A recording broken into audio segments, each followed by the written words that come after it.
180. Hari ini saya akan membawakan cerita yang berjudul Asal Mula Kerajaan Pulo. Cerita ini adalah mula berdirinya Kerajaan Pulo dan kisah Lapitu Matana yang diangkat dari buku Lontara milik Kerandes Haji Andi Badarudin Borera halaman 162, yaitu buku Lontara yang ditulis ulang di Salasa MACP pada tahun 1689 atau 1090 Masehi, yaitu 309 tahun yang lalu. Baiklah, mari kita simak cerita berikut. Ada seorang manurung di wilayah Tanye bernama Letek Makau. Ia menikah dengan manurung Erido Ribola Coli Podie yang turun dari kayangan bersama dengan gongnya. Mereka dikaruniai 2 anak, yaitu Kue Kalakbu dan Madewata. Kue Madewata menikah dengan Riula Kayena Ribu Saempo. Pada saat titik-titik melahirkan, Guntur Halilintar menggelegar sebanyak 7 kali berturut-turut. Dan alhasil, lahirlah seorang bayi dengan wajah yang menyeramkan. Dahinya ada 5 dan matanya ada 7. 4 mata di sebelah kanan dan 3 mata di sebelah kiri. Ketujuh mata tersebut hanya terbuka pada saat malam hari. Bayi aneh tersebut diberi nama Lapitu Matana. Ibu kandung Lapitu Matana memerintahkan inang pengasuhnya untuk menghanyutkan Lapitu Matana ke sungai. Wahai inang pengasuh, hanyutkanlah bayi itu ke sungai. Anak itu rupanya adalah anak setan. Karena anak setan itulah yang menyebabkan Guntur Halilintar menggelegar sebanyak 7 kali berturut-turut. Baiklah, akan saya laksanakan perintah Tuan. Karena ibu dan bapak susunya tidak sampai hati untuk menghanyutkan Lapitu Matana ke sungai, maka pergilah inang pengasuhnya ke arah barat Makbang atau menebang kayu besar untuk dibuat rakit. Dibangunlah rumah di atas rakit tersebut dan naiklah para inang bersama dengan Lapitu Matana.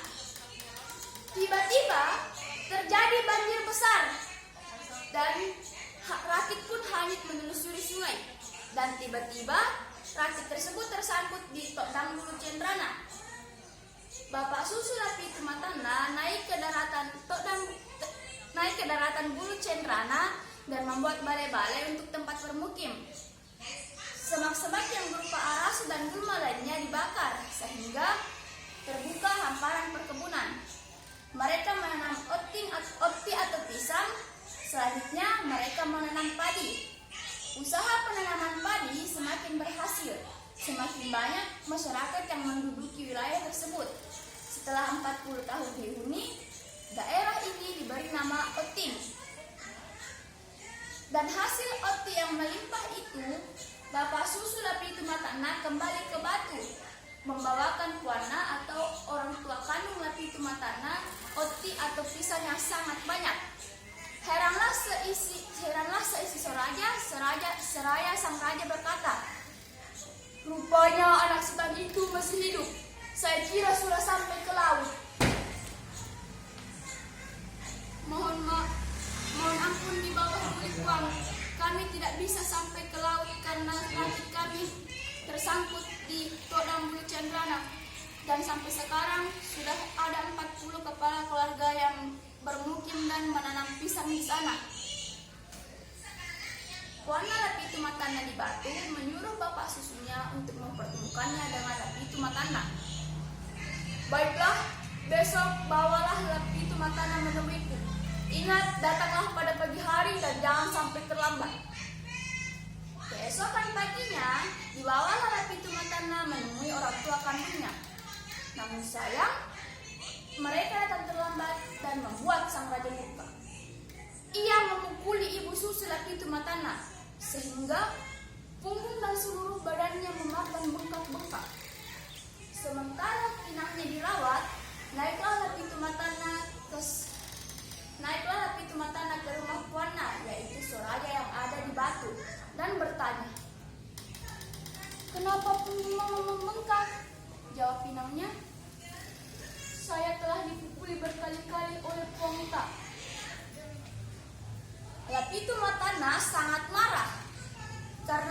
pengasuhnya dipukuli. Ia pun memukul dan menusuk orang tua kandungnya dengan tongkatnya dan mengusirnya pergi dari sini. Dan berkata, "Mengapa kalian memukuli mamaku? Dialah yang selama ini menjagaku. Anak kandung yang kalian buang karena berwajah buruk. Bahkan kalian tega menyuruh inang pengasuhku untuk menghanyutkanku ke sungai. Pergilah kalian dari sini." Setelah itu, orang tua kandung Lapithumatana pergi ke arah selatan, yaitu sebelah barat Rapam. Di sana mereka membuka perkebunan dan menanam buah ulo. Madewata melahirkan 2 orang anak di sana, yaitu Leyama dan Sumbaga. Karena hasil ulo yang melimpah itu, maka daerah tersebut diberi nama Kulo.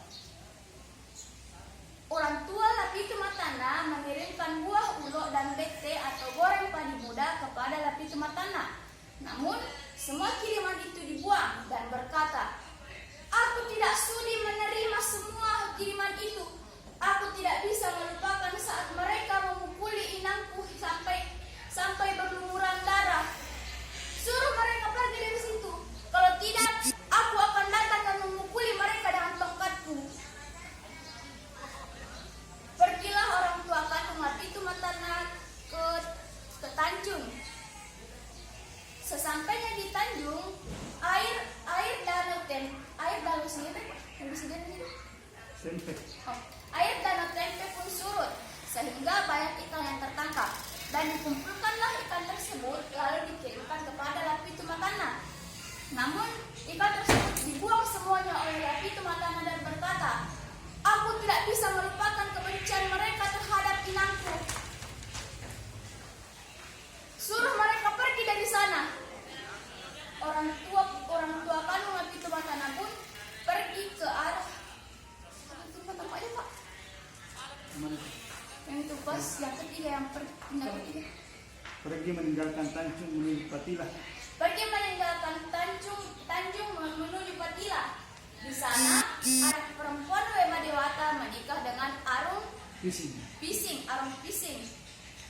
Kemudian dikirimkanlah kue kandre Jawa kepada Lapithumatana. Namun Lapithumatana menolak dan ia berkata, "Kembalikan saja kue kandre Jawa itu. Aku tidak bisa menerimanya. Aku tidak pernah lupa saat mereka memukul dan menyiksa inangku." Lalu selanjutnya orang tua Lapithumatana menyuruh anaknya kembali ke Kulo dan mengangkatnya menjadi raja pertama kerajaan Kulo. Demikian cerita tentang asal mula kerajaan Kulo. Semoga bermanfaat. Wassalamualaikum warahmatullahi wabarakatuh.